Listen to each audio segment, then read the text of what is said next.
इसलिए डॉक्टर चला रही है।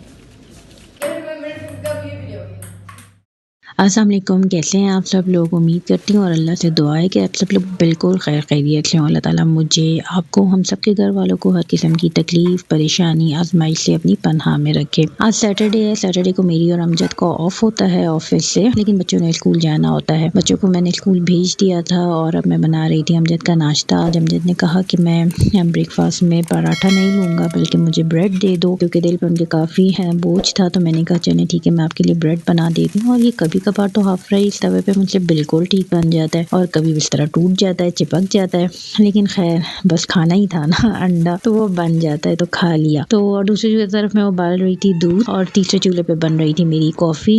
तो ये हो गया हमारी सुबह का आगाज़।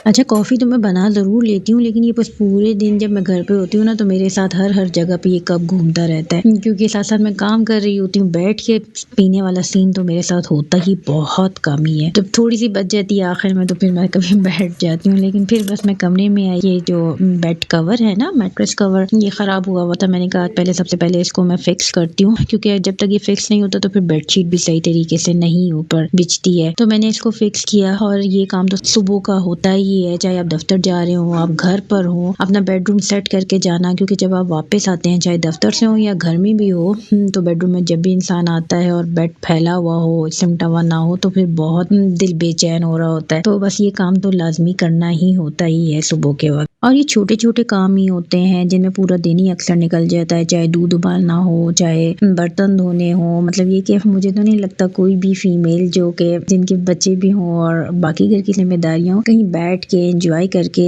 थोड़ा सा नाश्ता करती हैं, या चलते फिरते ही हमारे सारे काम बस हो ही रहे होते हैं। और बस इसी को एंजॉय करना चाहिए, कभी भी इसको बोझ नहीं समझना चाहिए। मुझे एक चीज़ लगती है कि बहुत से काम अगर हम अपने ऊपर जिम्मेदारी बोझ समझ के करना शुरू हो जाते हैं, तो वो कामों से हम इरिटेट होना शुरू हो जाते हैं, दिल तंग होना शुरू हो जाता है। लेकिन ये कि अगर कामों को हम खुशी से करें, ओन करके करें और उनमें अपने लिए कोई फ़न का, एंजॉयमेंट का एलिमेंट भी निकाल लें, तो वो काम आसान भी हो जाते हैं और मुझे लगता है बहुत जल्दी भी हो जाते हैं। तो कामों को बस बोझ नहीं समझना चाहिए। ये काम तो हमारी ज़िंदगी का हिस्सा है, जब तक जिंदा है हमने करने हैं, अपने लिए करने हैं, अपने घर वालों के लिए करने हैं। बस सब काम करने के बाद मैं तैयार हो गई, क्योंकि आज मैंने जाना था ग्रॉसरी करने। और ग्रॉसरी में 2 जगह से करती हूँ। मैंने पहले भी व्लॉग में भी जिक्र किया कि बहुत सी ऐसी चीज़ें मैं डॉलर शॉप से लेती हूँ, जैसे डिश वॉशिंग लिक्विड हो गया, लॉन्ड्री लिक्विड हो गया, हार्पिक वगैरह भी कभी कभार यहाँ पे होता है तो मैं वो भी ले लेती हूँ। हैंड वॉशेस हो गए, टिश्यू रोल्स जो बड़े वाले नहीं होते, वो भी मैं अक्सर डॉलर शॉप से लेती हूँ। तो रास्ते में ही आता है दमान सन्स के, तो मैंने सबसे पहले डॉलर शॉप पे रुक गई। और हाँ, मुझे लेने थे आज गोल्डन झुमके, तो साथ ही एक ज्वेलरी की शॉप भी है तो डॉलर शॉप के साथ, तो मैंने वहाँ से गोल्डन झुमके भी ले लिए अपने लिए।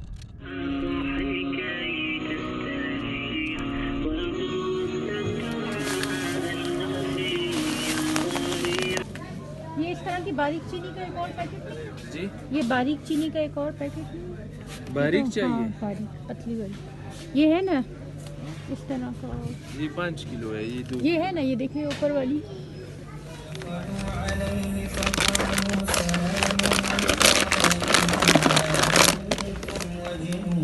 Look what I found in सब्जी सेक्शन। शकरकंदी मैंने लास्ट ईयर खाई थी, मेरी अम्मी ने मुझे बना के खिलाई थी, और मैंने अभी तक कभी भी शकरकंदी नहीं बनाई, तो बस आज मैंने कहा शकरकंदी लेती हूँ। और मुझे ना छोटी छोटी वाली प्याज़ें चाहिए थी, क्योंकि ऑमलेट के लिए छोटी प्याज एक मैं इस्तेमाल कर लेती हूँ ना, और हमारी तो फैमिली भी छोटी है। वैसे तो मैं प्याज ब्राउन करके रखती हूँ, तो ऑमलेट के लिए या सैलेड के लिए छोटी वाली प्याज़ें भी मुझे चाहिए थी, वो भी मैंने ले लिया। थोड़ा थोड़ा लहसुन अदरक मैंने लिया, क्योंकि मुझे पेस्ट बनाना था। बाकी तो बल्क में जो मैं मंगवाऊंगी वो तो मैं मंडी से ही मंगवाती हूँ फिर। और बाकी जो चीज़ें थी, ये मैं 2 महीने की ग्रॉसरी तकरीबन एक साथ करती हूँ, क्योंकि हमारी तो छोटी सी फैमिली है ना, तो हम अगर 2-2 किलो चावल भी लेते हैं या 2 किलो चीनी भी लेते हैं, तो वो काफ़ी टाइम तक चलती है हमारी। तो ये और थी क्यूट के चॉकलेट स्प्रेड की बॉटल्स थी, मैंने कहा ये मैं अम्मार के लिए ज़रूर लेती हूँ। ब्रेड मुझे लाजमी लेनी होती है। मिल्क तो वैसे हम फ्रेश ही यूज़ करते हैं, लेकिन कभी कभार दूध वाला ना आए या मैंने कभी चाय का मूड हो, तो मैं ये पैकेट वाला डब्बे वाला दूध जो है वो मैं यूज़ करती हूँ। बस हमने ग्रॉसरी कर ली थी थी, काफ़ी टाइम लग गया था। मैंने एक बेकरी से बच्चों के लिए पिज़्ज़ा भी ले लिया। मैंने कहा घर जाके इनको गर्म करके दे दूँगी। फर्स्ट टाइम हमने पिज़्ज़ा लिया।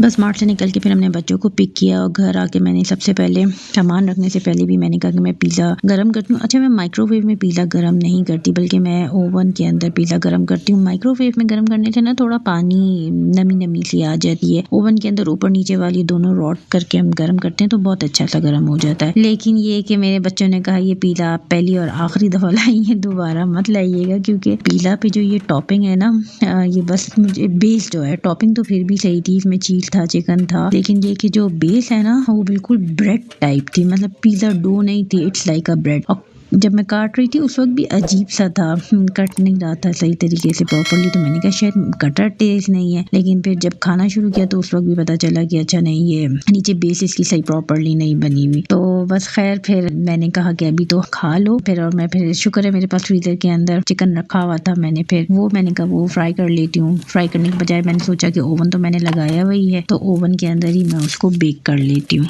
अच्छा, चिकन और कबाब मैंने रख दिए दोबारा, क्योंकि ओवन तो गर्म ही था, उसी में मैंने दोबारा बनने के लिए रख दिए थे। मैंने कहा सारी ग्रोसरी निकाल के मैं लाइन अप करती हूँ और इनको जगह जगह पे पहुँचाती हूँ जितनी देर बच्चे पिज़्ज़ा खाएं। और आज मैंने कपड़े भी धोने थे क्योंकि सैटरडे था, तो बच्चों के यूनिफॉर्म वगैरह धुलते ही हैं, तो मैंने कहा साथ साथ पे मैं मशीन भी लगा लूँगी इंशाल्लाह ताला। तो सामान मैंने संभालना शुरू किया और ये मेरी 2 मंथ की ग्रोसरी है, बल्कि अक्सर ये 3 मंथ की है, जैसे सॉसेज हो गए, केचप वगैरह या मायोनीज वगैरह, ये तो 2-2 3-3 मंथ भी चल जाती हैं, क्योंकि ये तो रेगुलर बेसिस पे इतनी ज़्यादा यूज़ नहीं होती हैं। तो बस मैंने साथ साथ सामान संभालना शुरू किया, हर चीज़ को जगह पे पहुंचाया, हर कबर्ड को खोल खोल के तमाम जगहों पे मैंने तमाम सामान रख दिया। ये बहुत बड़ा काम होता है, सिर्फ ग्रोसरी करना एक काम नहीं होता, और ग्रोसरी संभालना एक बहुत बड़ा काम होता है। और इसमें सबसे मुश्किल काम जो होता है वो यही कि चिकन को धोना, मतलब गोश्त धोना बहुत आसान होता है, मेरे लिए चिकन धोना बहुत मुश्किल काम है। एक एक पीस को साफ करना, उसको धोना और फिर उसको संभालना। अच्छा, चिकन मैंने उसमें निकाल लिया था जाली में, फिर उससे पहले मैंने सोचा कि मैं जाके मशीन लगा लेती हूँ, साथ ताकि एक चक्कर भी शुरू हो जाए मशीन का, फिर मैं चिकन धोती रहूँगी। तो मशीन बस मैंने लगा ली थी और बच्चे साथ टेबल टेनिस यहाँ पे खेल रहे थे स्कूल से आके। सबसे पहला काम वो यही करते हैं कि खाना खाने के बाद थोड़ी देर खेल लेते हैं, फिर इसके बाद पढ़ने के लिए बैठते हैं। और पिज़्ज़ा तो उनको ज़्यादा पसंद आया नहीं था, तो मैंने कहा चिकन बनने में तो टाइम, उतनी देर आप लोग खेल लो। तो बस वो खेल में लगे हुए थे, मैंने साथ साथ मशीन लगा ली और फिर इसके बाद मैं आ गई दोबारा चिकन धोने की तरफ। चिकन बिला आखिर धुल गया था पूरी घंटे की कोशिशों के बाद। और सर्दियों में चिकन धोना तो और भी मुश्किल काम है, क्योंकि ठंडे पानी में धोना होता है, और आजकल तो इतनी ज़्यादा ठंड है कि बिल्कुल फ्रीजिंग पानी आ रहा होता है। अच्छा, जब ये ज़रा ड्राई हो जाता है ना छान के अंदर, फिर मैं उसके पैकेट्स बनाती हूँ। और आज जो है मैंने कहा कि मैं पैकेट्स बनाने के साथ साथ ना हमेशा थोड़ा सा मैरिनेट करके भी रख लेती हूँ। मैरिनेशन में बस उसमें 2 मैंने पैकेट्स बना ली थी, 3 चिकन थे, और मैरिनेशन में मैंने बस लीमू डाला, लहसुन अदरक का लहसुन का पेस्ट डाला, पाउडर डाला था। पेस्ट तो इस वक्त मेरे पास था नहीं, तो मैंने लहसुन का पाउडर ही डाल दिया। नींबू भी मैंने बॉटल वाला डाला था, ऑयल डाला, चिकन टिक्का मसाला, तंदूरी मसाला और चाट मसाला, ये डाल के बस मैं इसको ना फ्रीजर के अंदर रख देती हूँ। फिर ऐसा कोई दिन हो जिसमें खाना ना बना हुआ हो या फिर बच्चों को कोई चीज़ पसंद ना आ रही हो, तो बस मैं फिर उस दिन ये चिकन निकाल के या तो फ्राई कर लेती हूँ या बेक कर लेती हूँ या एयर फ्रायर में कर देती हूँ, बस फिर आसानी हो जाती है बहुत ज़्यादा। अच्छा, दरमियान में फिर मैंने चिकन भी निकाल के देखा, पहले चिकन मैंने मैरिनेट कर लिया था, ओवन वाला चिकन मैंने निकाला, साथ साथ ये मैंने सबूसों के चपली कबाब भी बनने रख दिए थे। तो कबाब तो तकरीबन हो ही गए थे और चिकन अभी एक तरफ से पका था, एक तरफ से नहीं पका था, मैंने पलट के फिर दोबारा रख दिया। इतनी देर में मैंने कहा कि बस मैं साथ साथ गाजर और खीरे भी काट लेती हूँ, वो भी बच्चे साथ साथ खा लेंगे। और शकरकंदी जो मैं लेके आई थी, मैंने कहा वो तो मैंने आज लाजमी खानी है। मैंने अम्मी को फ़ोन मिलाया था, अम्मी फ़ोन नहीं उठा रही थी, पता नहीं कहीं बिजी थी शायद। फिर मैंने नेट पे देखी तरकीब यूट्यूब पे, तो मुझे सबसे अच्छी यही तरकीब तरकीब लगी और मेरे पास एक पुराना तवा मौजूद भी था, तो मैंने बस उसको हल्की आंच पे करके और देगची से मैंने उसको ढक दिया। बाज़ लोगों ने बॉईल करने का तरीका भी बताया था, बाज़ ने बेक का तरीका भी बताया था, तो मैंने ये तवे वाले तरीके पे किया और मेरा ख्याल है दरमियान में मैंने 2-3 दफ़ा इसको पलटा था और इतनी कोई यमी, इतनी अच्छी शकरकंदी बन गई थी कि बस। मैंने और आयान ने चाट मसाला डाल के बहुत मज़े लेके ये शकरकंदी को खाया। अच्छा, चिकन भी बन गया था, चपली कबाब भी रेडी हो गए थे, खीरे और गाजर भी बन गए थे। तो बस ये काम मैंने किया। फिर इसके बाद अच्छा, ग्रोसरी जब हम संभाल लेते हैं तो उसके बाद इतने दर्जन भर लिफाफे भी साथ जमा हुए हुए होते हैं, तो मैंने कहा चलो इनको भी रखती हूँ। अच्छा, पहले जो शॉपिंग बैग आते हैं ना प्लास्टिक वाले, वो तो कूड़ा फेंकने वगैरह के लिए काफ़ी वो अच्छे होते हैं, उनमें आप बाकी गोश्त वोश भी फ्रीज कर सकते हैं, लेकिन ये वाले जो होते हैं ना कपड़े वाले, इनमें आप दूसरा सामान तो रख सकते हैं, मतलब कोई कपड़े वगैरह आप रख सकते हैं या कोई डब्बे बॉक्सेस वगैरह इस तरह की चीज़ें, लेकिन ये कि ये लीक कर जाते हैं और फ्रीज़र में भी आप इनमें सामान नहीं रख सकते। तो बस मैं इनको फोल्ड करके एक बड़े लिफाफे के अंदर इनको तय करके रख देती हूँ, जब ज़रूरत होती है तो मैं निकाल लेती हूँ। साथ साथ मैंने कहा कि मैंने बेकरी से बिस्किट भी लिए थे तमाम सन से, वो भी मेरा एक जार तकरीबन खाली हुआ, वो तो पूरा दूसरे में थोड़े से थे, तो मैंने वो जार साफ़ करके बस उसके अंदर मैंने बिस्किट भी रीफ़िल कर लिए और ट्रॉली के ऊपर ही मैं अपना सारा यही सामान रखती हूँ। बिस्किट हो गए, केचप्स वगैरह, आजकल तो मौसम ठंडा है तो फ्रिज में तो केचप वगैरह नहीं रखती, बाहर ही रहती हैं। तो बस ये ट्रॉली भी मैंने ऊपर से सेट कर ली, ऑर्गेनाइज कर ली। ये था मेरी आज की routine. Hope you like my vlog. It was a busy day but it was a very productive day और मैं अपना तमाम काम बहुत इंजॉय करके किया, आराम से किया और बिल्कुल भी इसलिए इसमें थकावट नहीं होती, क्योंकि मैं अपने रूटीन से अपने हिसाब से काम करती रहती हूँ। जब थक जाती हूँ तो थोड़ा सा आराम कर लेती हूँ, थोड़ी ब्रेक ले लेती हूँ, एक कप कॉफ़ी पी ली, चाय पी ली, दरमियान में बच्चों के साथ थोड़ा सा खेल लिया, तो सब काम अपने बहुत इंजॉय करके मज़े से मैंने कर लिए। Hope you like my routine. Do subscribe my channel and share my vlogs with your friends. Thank you.